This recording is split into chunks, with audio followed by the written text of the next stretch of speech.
ẹ̀yin oníṣẹ̀ṣe ẹ má fi àkókò yín ṣòfò lọ sílé ẹjọ́ lórí ìsìnkú Awujale o a ti sìnkú a sì ti sinná ìjọba ìpínlẹ̀ Ògùn ló sọ̀rọ̀ sókè bẹ́ẹ̀. Ó mà ṣe o Hogan gbajúgbajà àgbà oníjàkadì dágbére fáyé lẹni ọdún mọkanlelaadọrin. Mustapha ọmọ ọdún mọ́kàndínlógún gún ọ̀rẹ́ rẹ̀ lọ́bẹ pa dójú ikú nípínlẹ̀ Gombe lẹ́yìn ìfàǹfà àríyànjiyàn tó gbóná jẹnjẹn láàrin wọn. Ìjọba ẹ gbà wá o àwọn adarànjẹ ti bà oko wa ohun ọ̀gbìn wa jẹ́ kódà wọ́n fẹ́ lé wa lóko àwọn Obinrin Delta ló pariwo ké gbàjarè bẹ́ẹ̀. Ilé aṣòfin àgbà ilẹwa l'Àbújá dábàá òfin tí yóò mú ní dandan fáwọn òṣìṣẹ́ ìjọba láti máa lo ilé ìwòsàn àti ilé ẹ̀kọ́ ìjọba. Alubolẹ-alubami tí wọ́n lù mí nílé kéwú ló sọ mí di Kristẹni o Pẹ́là ló ṣàlàyé ọ̀rọ̀ bẹ́ẹ̀. Ẹ gbọ́ àwọn àtúpalẹ̀ ìròyìn náà lẹ́kùnrẹ́rẹ́. You are welcome to Drive TV. If you're new to this channel, consider subscribing so you won't miss out any of our latest video. Ẹ̀yin oníṣẹ̀ṣe ẹ má fi àkókò yín ṣòfò lọ sílé ẹjọ́ lórí ìsìnkú Awujale o a ti sìnkú a sì ti sinná ìjọba ìpínlẹ̀ Ògùn ló sọ̀rọ̀ sókè bẹ́ẹ̀.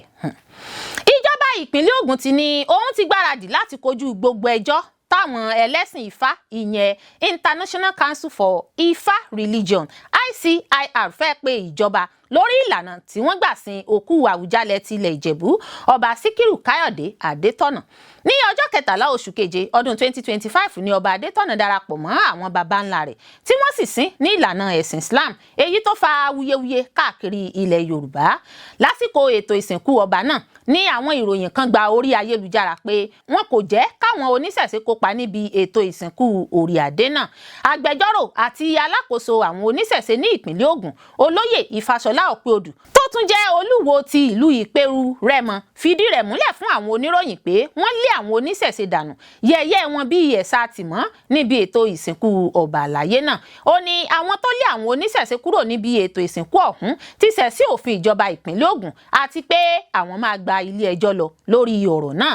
Ìfàṣọlá fìdí rẹ̀ múlẹ̀ pé yàtọ̀ sí pé wọ́n lé àwọn èèyàn náà wọ́n tún lo àwọn ọmọ ogun láti fi dúnkokò lé wọn kúrò níbi ètò ìsìnkú ọ̀hún. Gbogbo àwa oníṣẹ̀ṣe yóò gba ilé ẹjọ́ lọ. Ó ní kò sí nǹkan kan tó ṣẹlẹ̀ ju pé wọ́n tàpá sí òfin tí ìjọba ìpínlẹ̀ Ògùn gbé kalẹ̀ lórí àwọn ọba àtàwọn olóyè lọ́dún 2021. Gbogbo àwọn oníṣẹ̀ṣe ilẹ̀ Yorùbá tó fi mọ́ àwọn ti ìpínlẹ̀ Ògùn àti ilẹ̀ Ìjẹ̀bú Òde tí ọ̀rọ̀ ọ̀hún kàn ni wọ́n gbarata pé àwọn máa lọ sílé ẹjọ́ láti ṣe àmúlò òfin láti lè kọjú ìjà sí gbogbo àwọn tó ṣe nǹkan tí wọ́n ṣe yẹn nítorí èèwọ̀ ni ó sì lòdì sí òfin. Nǹkan tí òfin sọ ni pé ètò ìṣẹ̀ṣe ìlànà ìṣẹ̀ṣe àti àṣà wa ni wọ́n gbọ́dọ̀ fi jẹ ọba òun sì ni wọ́n gbọ́dọ̀ fi sin ọba. Ó dẹ̀ wà nínú òfin náà pé wọ́n kò gbọ́dọ̀ yọ ohunkóhun tàbí gé ohunkóhun kúrò lára ọba àmọ́ gbogbo ètùtù ìbílẹ̀ tó bá yẹ kí wọ́n ṣe ni wọ́n gbọ́dọ̀ ṣe láti ìgbà tí ọba bá ti wàjà. Wọ́n gbọ́dọ̀ ṣe ètùtù náà sí ara òkú ọ̀hún kí wọ́n tó sìn. Ní òpin ọ̀sẹ̀ tó kọjá yìí ní ààrẹ ICIR dókítà Fáyẹmí Fákáyọ̀dé àti Ìfàṣọlá Ọ̀pẹ-Odù tún pe ìpàdé pẹ̀lú àwọn akọ̀ròyìn ní ìlú Ìbàdàn níbi tí wọ́n ti bu ẹnu àtẹ́lu sínsìn Awujale ní ìlànà ẹ̀sìn Islam tí wọ́n sì ní ó jẹ́ títẹ àṣà àti òfin lójúmọ́lẹ̀ ní ìgbésẹ̀ náà. Káyọ̀dé ní abala ìwé òfin oyè jíjẹ ìpínlẹ̀ Ògùn là kalẹ̀ pé ṣíṣe ètò lórí àwọn ọba ní ìlànà ìbílẹ̀ ti ṣáájú ti àwọn ẹlẹ́sìn míì. Wọ́n ní àwọn máa ṣe àrídájú rẹ̀ pé àwọn mú àtúnṣe bá àṣà tuntun náà tí àwọn sì máa dá ṣíṣe ojúṣe fáwọn ọba gẹ́gẹ́ bí àṣà àti ìṣẹ̀ṣe ti là á kalẹ̀ ní ilẹ̀ Yorùbá nípa fífún àwọn ọba ní ẹ̀yẹ ìkẹyìn bó ṣe tọ́ àti bí ó ṣe yẹ.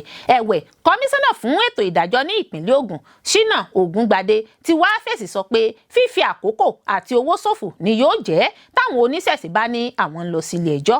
Ògúngbadé ní ìjọba ti wà ní sẹpẹ́ láti kojú àwọn oníṣẹ̀ṣe lórí ẹjọ́ yòówù tí wọ́n bá pè. Ó tẹ̀ ń pẹlẹ mọ́ pé ohun tí òfin sọ ní ìjọba tẹ̀lé nípa fífi ààyè gba ẹbí láti jẹ́ kí wọ́n sin ọba Adétọ̀nà ní ìlànà ẹ̀sìn Islam tó jẹ́ ẹ̀sìn tí ọba náà ń ṣe kó tó jáde láyé.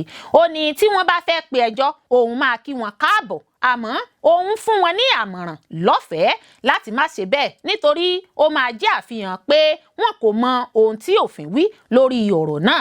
Ìgbésẹ̀ wọn kò ní bá nǹkan kan dé ju òfo ọjọ́ kejì ọjà lọ. Ògúngbadé wòye pé bí Àwùjalẹ̀ tó wàjà àti àwọn ẹbí rẹ̀ ṣe gbèrò láti sin òkú rẹ̀ ní ìbámu pẹ̀lú ìlànà ẹ̀sìn tó ń sìn kò ní nǹkan kan ṣe pẹ̀lú ìṣẹ̀ṣe àti pé gbogbo èèyàn ló ní ẹ̀tọ́ láti yan ẹ̀sìn tí wọ́n bá fẹ́ máa sìn lábẹ́ òfin. Ó fi kún pé ìjọba gbé ìgbésẹ̀ náà ní ìbámu pẹ̀lú ìlànà òfin láti sin ọba náà ní ìlànà tó sì sọ̀kalẹ̀ ṣáájú ikú rẹ̀ àti báwọn ẹbí rẹ̀ ṣe fẹ́. Ó mà ṣe o, Hogan gbajúgbajà àgbà oníjàkadì dágbére fáyé lẹ́ni ọdún mọkanlelaadọrin. Àwáyé kú òsì ọ̀run nìkan làrí máa bọ̀. Gẹ́gẹ́ bí ìròyìn tó tẹ̀ wá lọ́wọ́, ògbóǹtarìgì oníjàkadì Hogan ti jáde láyé lẹ́ni ọdún mọkanlelaadọrin.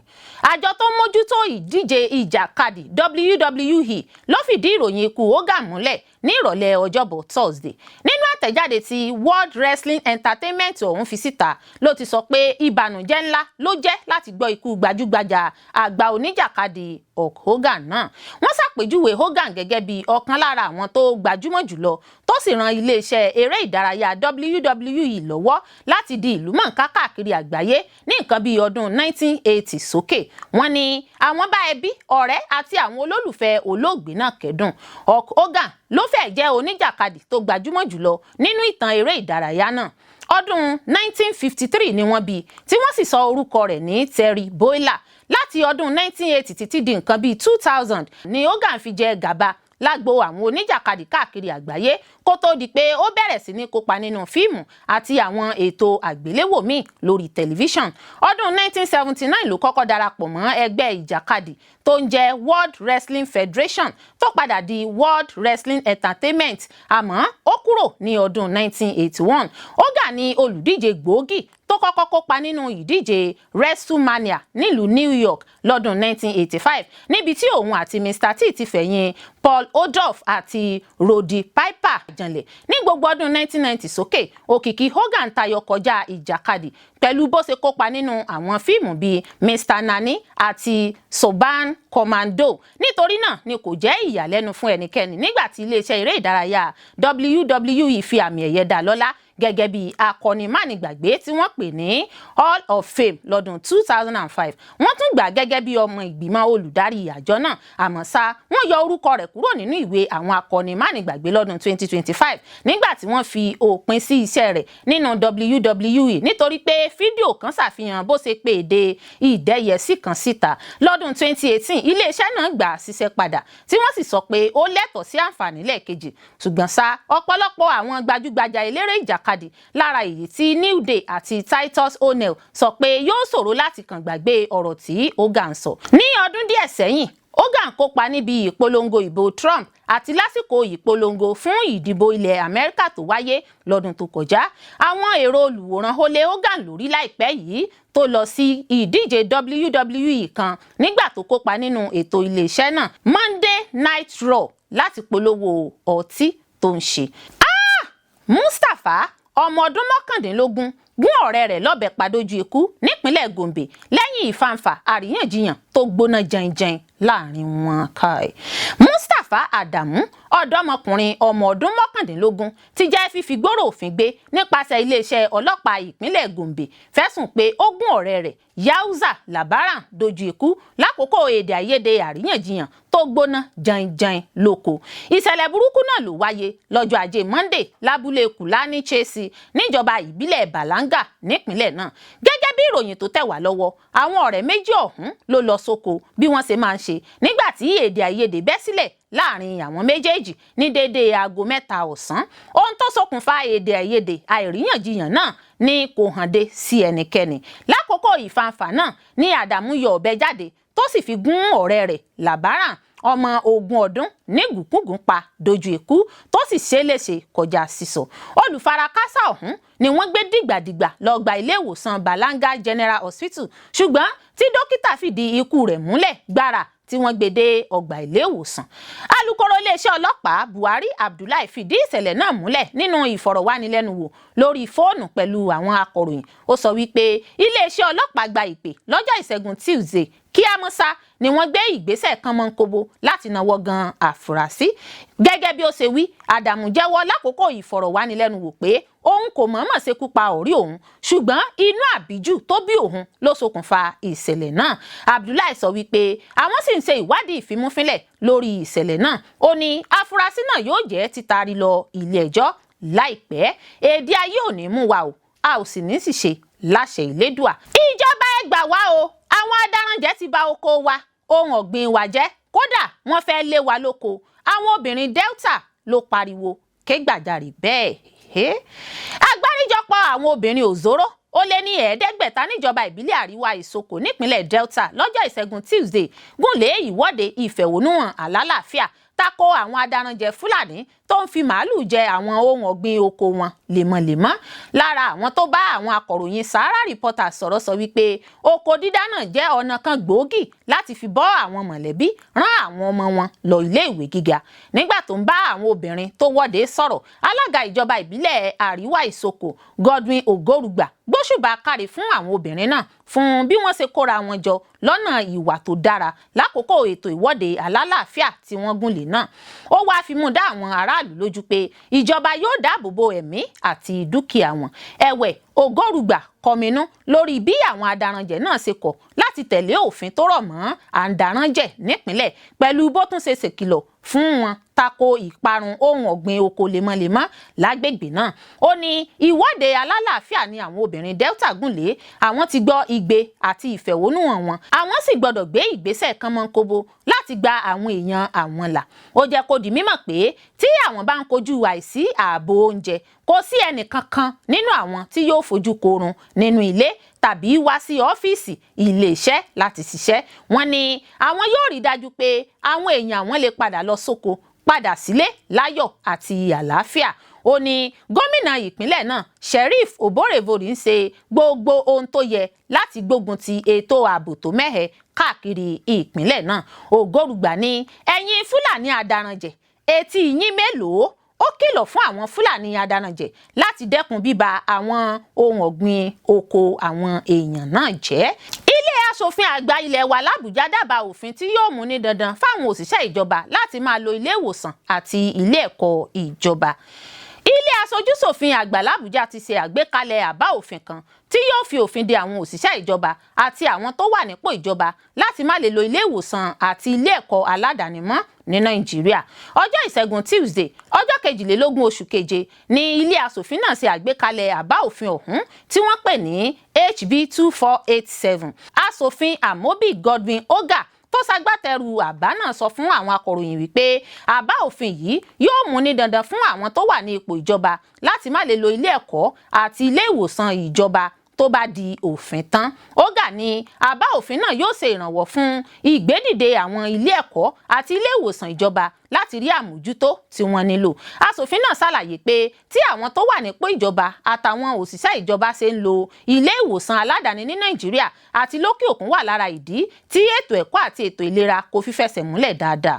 Ó ní àbá òfin yìí yóò jẹ́ kí aráàlú fọkàn tán àwọn tó wà ní ìjọba àti pé yóò tún jẹ́ kí àwọn ènìyàn ní ìgbàgbọ́ nínú lílo ilé ìwòsàn àti ilé ẹ̀kọ́ ìjọba ní Nàìjíríà.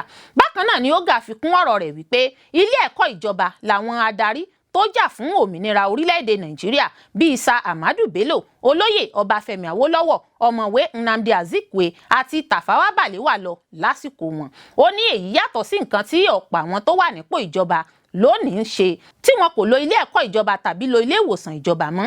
Ọ̀gbẹ́ni Hogan bu ẹnu àtẹ́ lu òbítíbitì owó tí àwọn ọmọ Nàìjíríà ná lórí ètò ẹ̀kọ́ àti ètò ìlera lókè òkun.